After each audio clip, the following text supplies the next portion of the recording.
Hello everyone, these are my thoughts on the DB's Repercussion. The DBs are a band that I came across earlier on in this decade. Their debut album was a really interesting listen. There are actually a few songs that I took away from it, especially the intro track as well. The intro track is a really, really catchy, fun, addictive song. Black and White is what it's called, and that song has been on my playlist regularly, and I just really like that song. So yeah, I was particularly interested to hear what the DBs had to offer on this new album, On My Journey, Repercussion. Now, the DBs' main songwriters are Peter Holsapple, and Chris Stamey. And on the last album, you could see Stamey and Holsapple kind of bringing their styles together, and it brought this interesting blend. And you couldn't tell the difference between their songwriting, I'll be honest. Like they kind of sound like a unified sound. It just sounded like the DBs, you know what I mean? Whereas on this album, the songwriting is actually very distinct between the two. Stamey and Holsapple providing very different styles of songs to this track list. Stamey going down, I believe, like a more of a, in my opinion anyways, more of a unique experimental, I guess, kind of vibe. Something that was a little bit off the cuff. Whereas Holsapple seemed to be going down more catchy mainstream, trying to get those good hits and easy to listen to, accessible tracks on the track list. And you can't see that better than in the first four tracks, where you have the first two songs being Peter Holsapple mained songs, and then the next two tracks being Stamey songs. And the difference in style between the two is very obvious. It's very clear on these songs. Now, quality-wise, they're actually pretty strong tracks to begin with. At least most of them are. The first song, Living a Lie, comes through with this very, pop-centric trumpets going really crazy. The little passages of the chorus, I guess, that come through on this track are catchy. They're very nice to addictive. You can sing along to it quite easily.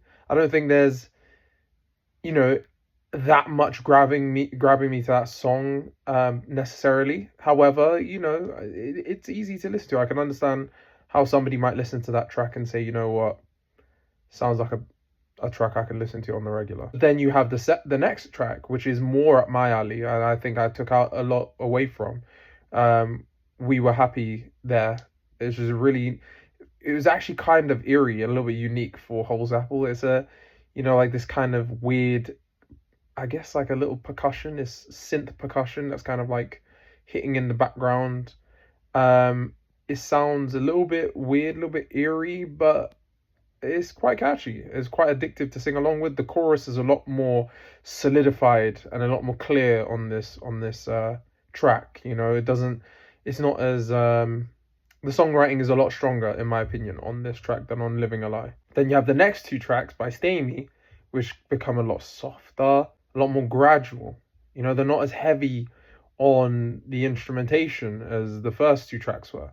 So it's like you've just started really, really upbeat, really fast, really heavy on the layers, but then you go into these next two tracks, which are a lot more softer and a lot more, I guess, peaceful in comparison. Happenstance, I think, is a very bitter song, and it's a good song. I actually quite liked listening to this one. The next track, From a Window to a Wall, I think it was called, something like that. From a Window to a Screen, that's what it was called. And it does actually sound quite like something you'd hear from like John Lennon, honestly. It sounds very John Lennon coded. Those first two Stamey tracks are really nice to listen to. I think thematically in this whole album is kind of encapsulating very similar themes of post-breakup feelings and toxicity, bitterness, maybe even slight bits of anger. Amplifier is the big hit from this album. It's got some quite heavy instrumentation written by Holsapple, and it's actually a song I'm not that keen on. I don't really get too much to the song. There's not a lot bringing me back to it.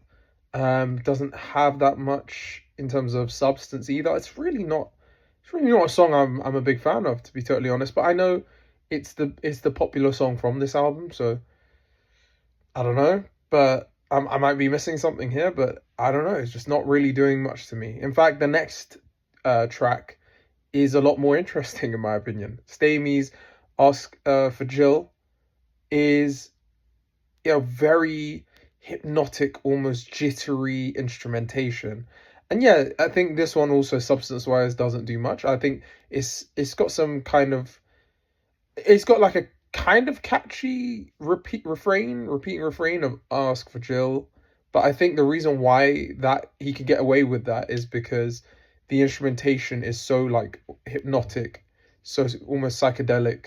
Um and it sounds very like difficult. It sounds very interesting, complex. And I don't know, it's just it combines into this like really hypnotic song. And I think it's actually one of the more interesting tracks on this album, in my opinion. Hole's Apple brings back a great track as well, Storm Warning. I think it's a really good track, really, really catchy. The instrumentation is a lot more interesting. And I don't know, it just comes together for a really strong song. Really easy to kind of pick up and put into your playlist and keep listening to, because it is an enjoyable tune altogether. There are other tracks on here that I do think are quite weak and don't do much for me. I think I Feel Good Today, it just does nothing for me. It doesn't really pique my interest at all. It doesn't really gravitate towards me. Ups and Downs as well, I understand it's mostly instrumental, but again, it doesn't have much to it that brings me back to it. I don't think the replay value or the quality is as strong as some of the better songs on this album. And while In Spain has this really, really good guitar instrumentation all over it, the song structure and in terms of like the writing, it doesn't really have anything that you can hook onto. The chorus is not like almost non-existent because it just does not gravitate to me. It's not that catchy, but the instrumental is pretty good. So take what you can from it, I guess. But then just when I thought that was going to be all I can take from this album, Hole's Apple brings a really strong and interesting outro. Neverland. Very catchy, very addictive. The instrumental is really, really nice to listen to. It's like hooks your ear.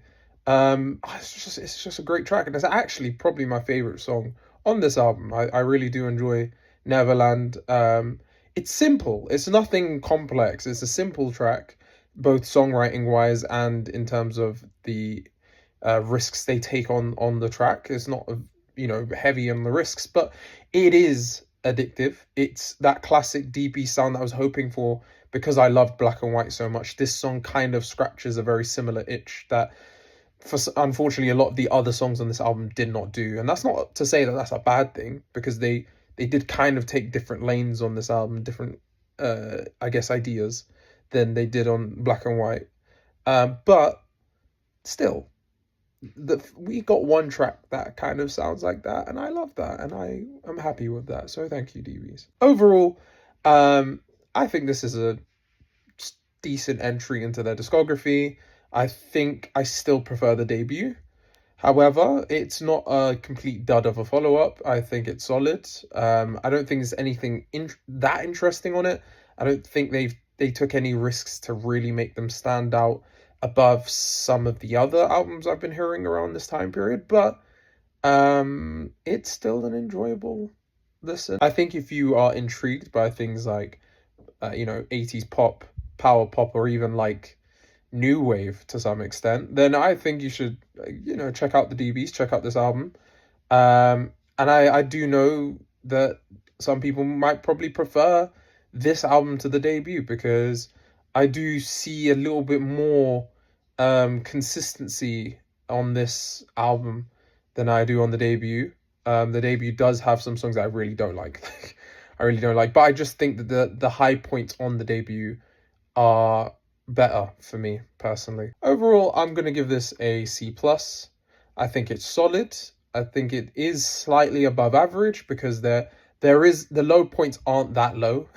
They're the low. There aren't any like outwardly bad songs on here. I think the songs that I don't like are just personally songs I don't really gravitate to, but I wouldn't call them bad. I think they might have some value, and there are certain elements to the songs that I can appreciate.